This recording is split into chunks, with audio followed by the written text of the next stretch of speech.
صحبت اللہ والوں کی، صحبت اللہ والوں کی، اللہ سے ملوا جاتی ہے صحبت اللہ والوں کی، اپنا رنگ دکھا جاتی ہے صحبت اللہ۔ السلام علیکم ورحمۃ اللہ وبرکاتہ۔ بسم اللہ الرحمن الرحیم۔ محترم ناظرین، ایک ضروری مسئلے کی وضاحت کرنا چاہتا ہوں۔ مسئلہ یہ ہے، کیا انجیکشن کے ذریعے سے وضو ٹوٹے گا یا نہیں؟ اسی طریقے سے بلڈ ٹیسٹ جب کراتے ہیں اس سے بھی وضو ٹوٹے گا یا نہیں؟ تو دیکھنے کے اعتبار سے یہ دو مسئلے لگتے ہیں، لیکن مسئلہ ایک ہی ہے، جواب دو ہیں۔ پہلی چیز،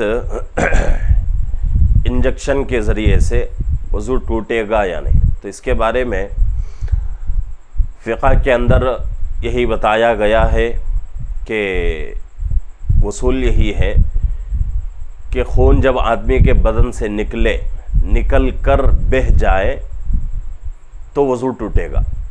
تو جب انجیکشن لگاتے ہیں تو خون نکلتا ہے، نکل کر بہنے کے لائق نہیں رہتا، اتنے مقدار میں خون نہیں نکلتا، بلکہ بس تھوڑا بہت نکلتا ہے، نکل کر جہاں انجیکشن لگایا گیا ہے وہیں رکا رہتا ہے۔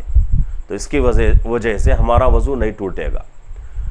اگر اسی طریقے سے انجیکشن لگا لیے، خون آیا، اس کو پونچھ دیا، تو پونچھنے پر بھی یہی مسئلہ ہے کہ اگر وہ خون کی مقدار اتنی زیادہ ہو کہ بہہ جائے، نکل کر بہہ جائے، اگر نہ پونچھا جائے بہہ جائے گا، تو اتنی مقدار میں اگر خون نکل رہا ہے، پونچھ رہے ہیں، تو تب تو وضو ٹوٹے گا۔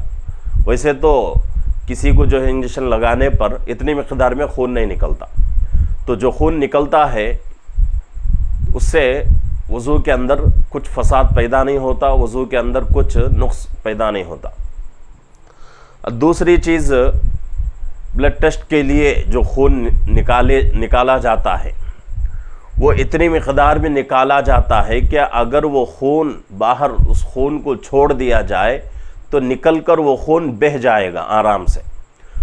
تو اتنی مقدار میں خون نکالا جاتا ہے۔ اگر وضو کی حالت میں کسی کے بدن سے بلڈ ٹیسٹ کے لیے خون نکالا گیا، چاہے وہ کسی بھی قسم کا ٹیسٹ کیوں نہ ہو، خون نکالا گیا اور وہ اتنی مقدار میں ہے کہ بہہ جائے گا آرام سے، تو اس میں کوئی مذائقہ نہیں ہے کہ وضو لا محالہ، اس میں کوئی شک و شبے کی گنجائش ہی نہیں ہے کہ اس سے وضو ٹوٹ جائے گا۔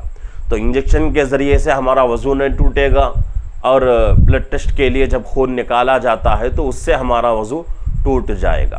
تو یہ آج کا ضروری مسئلہ تھا جس کی میں نے وضاحت کر دی۔